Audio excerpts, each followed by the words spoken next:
there was a man who saw it coming. Not just in some vague, mystical way, not in the desperate rantings of a doomsday prophet standing on a street corner. He saw the patterns, the logic, the inevitability of it all. He saw how civilizations collapse not with a bang, but with a slow, rotting decay. He saw how people become blind to their own destruction, how they laugh at warnings until it's too late, how they dismiss those who see clearly because truth is inconvenient. He understood something most people never will: the end of the world doesn't happen all at once.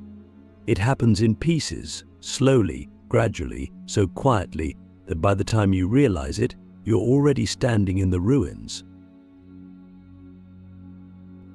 And here's the terrifying part: what if he was right? What if we are living in the final moments of something that was once great? What if the collapse isn't coming in some distant future, but is already happening right now, all around us? Not in explosions, not in some sudden, dramatic extinction event, but in something far worse: in the erosion of meaning itself. What if the end isn't fire or floods or war, but something deeper, something psychological?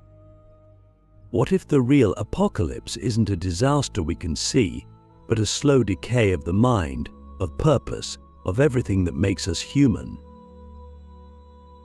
Click subscribe to this channel to get more topics you love.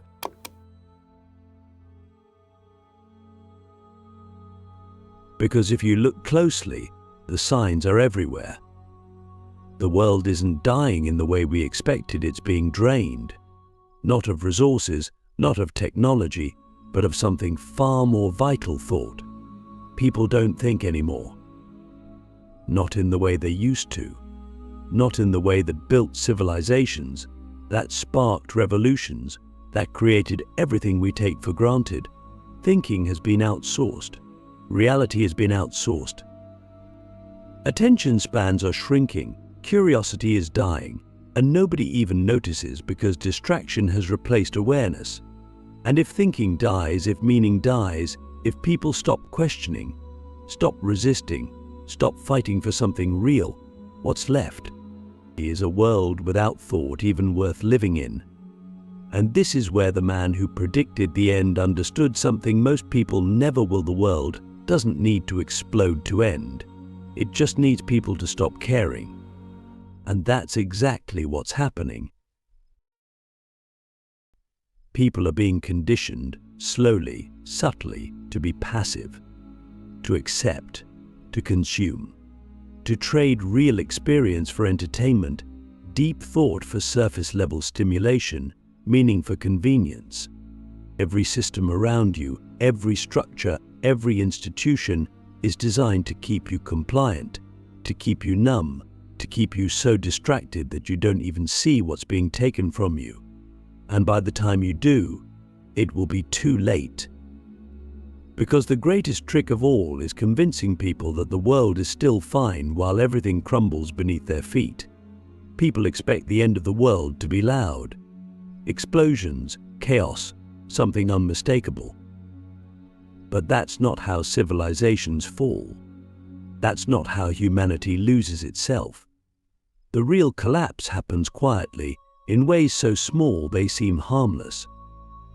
It's in the slow erosion of values, in the gradual decay of critical thinking, in the way people stop questioning things, stop resisting, stop trying to hold on to something real. It's when people no longer fight because they don't even realize there's a fight to be had. And that's what makes it so terrifying, because it doesn't feel like an apocalypse. It feels normal. It feels comfortable. It feels easy. And that's the trap. The man who predicted the end of the world saw it happening in real time. He saw how people would trade their ability to think for distractions, how they would willingly dull their minds in exchange for convenience, how they would laugh at the idea of collapse even as it swallowed them whole. He saw how history repeats itself, not because people don't learn, but because they refuse to believe that they are just as vulnerable as those who came before them. Every empire thought it would last forever. Every generation believed it was too advanced, too smart, too powerful to fail. And yet, they all fell. Not because of war, not because of disaster, but because of something much simpler. People stopped protecting what mattered. And if you think that's not happening now, then you aren't paying attention. Look around. Look at how entertainment has replaced reality, how people spend more time staring at screens than thinking, how outrage has become a currency, how ideas are no longer debated but dismissed, how truth has been replaced with whatever is easiest to accept. The system doesn't have to control people by force when it can keep them so numb they don't even try to resist.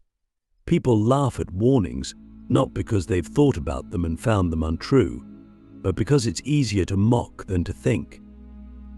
It's easier to consume than to question. It's easier to stay distracted than to confront the fact that something is deeply, fundamentally wrong. And that's exactly why the man who predicted the end of the world was ignored. Because people don't want to believe that the world they live in is broken. They don't want to believe they're being manipulated. They don't want to believe that they have been made weak on purpose. Because if they admitted that, if they saw things for what they really were, they would have to do something about it. And action is hard. Thinking is hard. Fighting back is hard. And most people, deep down, don't want hard. They want comfort, even if that comfort is killing them. But the man understood something that most people refuse to see. The end of the world isn't just a possibility, it's a certainty. Not because of some prophecy, not because of fate, but because everything that is built will eventually decay if it is not protected. And right now, nobody is protecting the most important thing of all, the ability to think, to reason, to fight for truth instead of convenience. Because when people stop thinking, when they stop questioning, when they accept whatever is given to them without resistance, then the collapse isn't coming. It has already happened. So the only question left is, do you see it? Or are you just another part of the machine? Another person being slowly drained of your ability to fight, another mind that will be lost without even realizing what was taken from you. Because if you don't see it, then maybe the end of the world isn't something in the future. Maybe for you, it's already here. Nobody thinks they're part of the collapse. Everyone believes they're awake, that they see the world for what it is, that they're not like the masses who are sleepwalking through their own destruction. But that's the greatest trick of all, the illusion that you are in control, that you are somehow immune to the same forces shaping everyone else, that the distractions, the manipulation, the conditioning are things that happen to other people, not to you. Because as long as you believe you are different, as long as you believe you are above it, you will never fight against it. And that's exactly why so many people lose their minds without even realizing it. The man who predicted the end of the world understood this better than anyone. He knew that the most dangerous enemy isn't the one that attacks you openly, it's the one that makes you believe there is no war at all. It's the force that convinces you that nothing is wrong, that you are free, that your thoughts belong to you. But look closer. Are they really your thoughts? Do you really control what you believe, what you feel, what you value? Or have you simply absorbed what was fed to you, what was repeated to you over and over, what was designed to keep you in line? People think they are thinking when all they are really doing is reacting. They think they have opinions when all they have is programming. They think they are living when all they are doing is following a script written for them by people they will never meet, for reasons they will never understand. And this is where the real collapse begins, not in the streets, not in governments, not in the economy, but in the individual.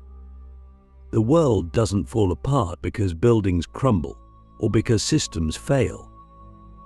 It falls apart when people lose the ability to think for themselves. When they become so used to being told what to do, what to feel, what to care about, that they forget how to question any of it. When they trade discomfort for easy answers, when they trade struggle for entertainment, when they trade their own thoughts for the comfort of belonging to a group that tells them what to think. That's how civilizations die. Not with fire, not with war, but with a quiet, willing surrender of the mind. And the scariest part is that most people will never even notice it happening. They will go through their lives believing they are free, believing they are thinking, believing they are making choices, all while following a pattern they never questioned. They will consume what they are told to consume, believe what they are told to believe, fight the battles they are told to fight, never stopping to wonder who benefits from their obedience. And by the time they realize the truth, if they ever do, it will be too late. Because the hardest prison to escape is the one you don't even know you're in. The man who predicted the end of the world wasn't special. He wasn't some prophet, some chosen visionary. He was just someone who saw what others refused to see, that the apocalypse doesn't come with sirens or warnings. It doesn't announce itself with fire or explosions. It happens in silence, in the slow, unnoticed decay of human will, in the way people stop asking hard questions, stop pushing against the things that limit them, stop fighting for something real. It happens when people stop thinking, when they accept the version of reality they are given, when they let their own minds be shaped by forces that do not serve them. And the reason his warning was ignored, the reason nobody listened, is because the truth is terrifying. Because to accept that the world is ending is to accept responsibility for stopping it. And that is something most people are not willing to do. But maybe you are. Maybe you see it now, the cracks in the foundation, the way everything is shifting beneath your feet, the way people around you are slowly losing the ability to think, to resist, to care. Maybe you understand now that the end of the world is not something coming in the future. It is something happening now, in real time, and the only thing standing between collapse and survival is whether enough people are willing to wake up before it's too late. And that's the real question. Because if the end of the world is already here, if the decay has already begun, if the collapse is already happening all around you, the only thing that matters now is whether you will be one of the ones who fights, or whether you will simply let it happen. Most people never realize they had a choice. They move through life believing that things simply are the way they are, that they are powerless, that the world is too big and too chaotic for anything they do to matter. And that's exactly why the world is the way it is. Because when enough people believe they have no control, they stop trying to change anything. They stop fighting for something better. They accept whatever is given to them, even when it's killing them. And that's the real tragedy, not that people are being controlled, not that society is decaying, not that meaning is being drained from the world, but that so many people willingly go along with it, that they surrender without ever realizing they were in a war, that they give up their power not because it was taken from them, but because they never realized they had it to begin with. The man who predicted the end of the world saw this pattern play out over and over throughout history. He knew that every great collapse, every downfall, every civilization that crumbled followed the same script. It wasn't the wars, the disasters, the external enemies that destroyed them.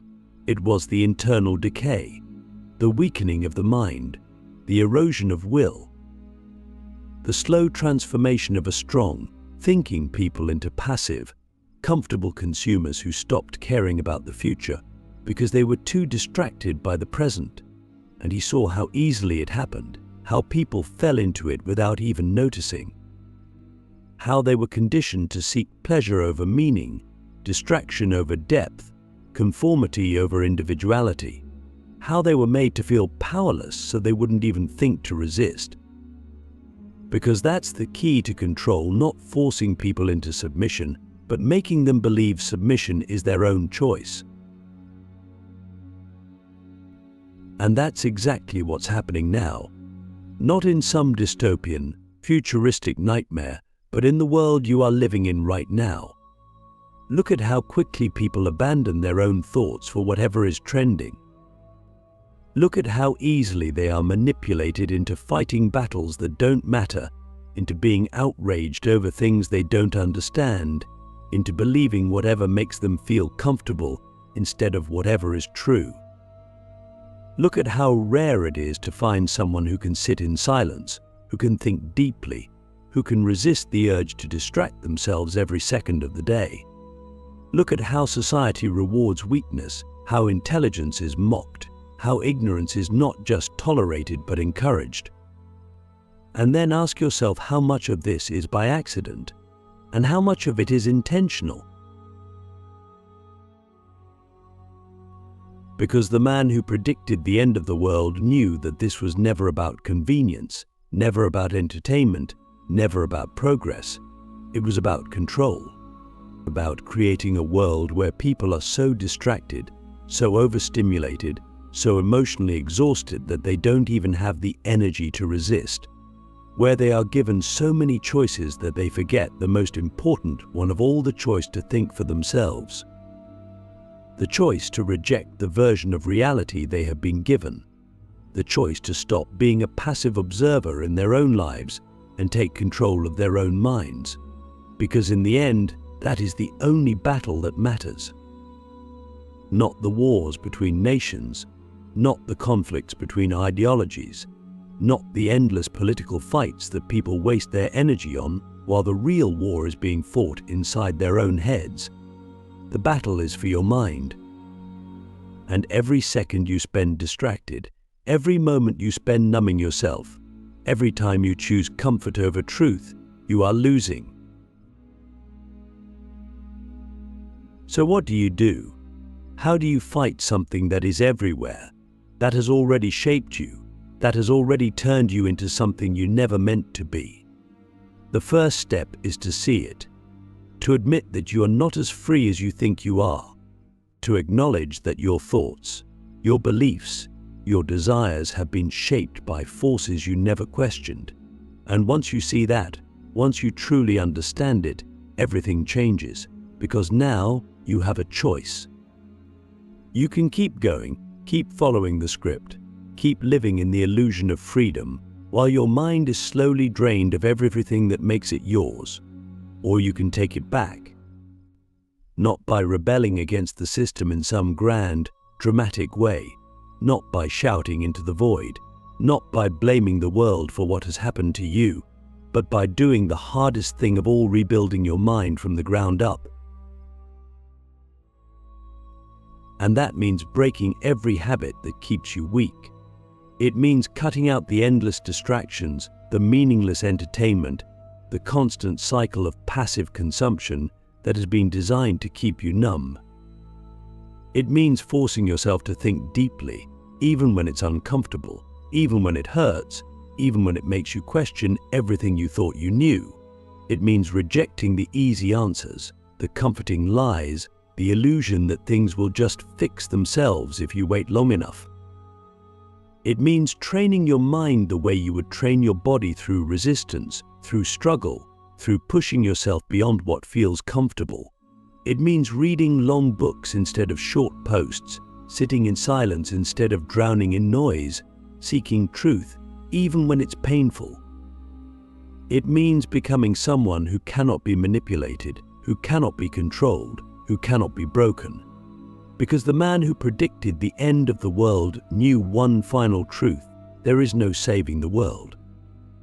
There is only saving yourself.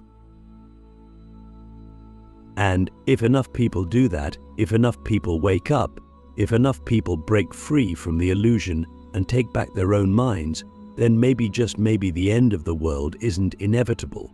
Maybe the collapse isn't final. Maybe the future isn't already written. But that will never happen if people keep waiting for someone else to fix it. if they keep hoping the world will change without first changing themselves, if they keep living in the delusion that they are already free while every thought they have is a product of something they never questioned, if they keep giving their time, their energy, their attention to a system that is designed to make them weak.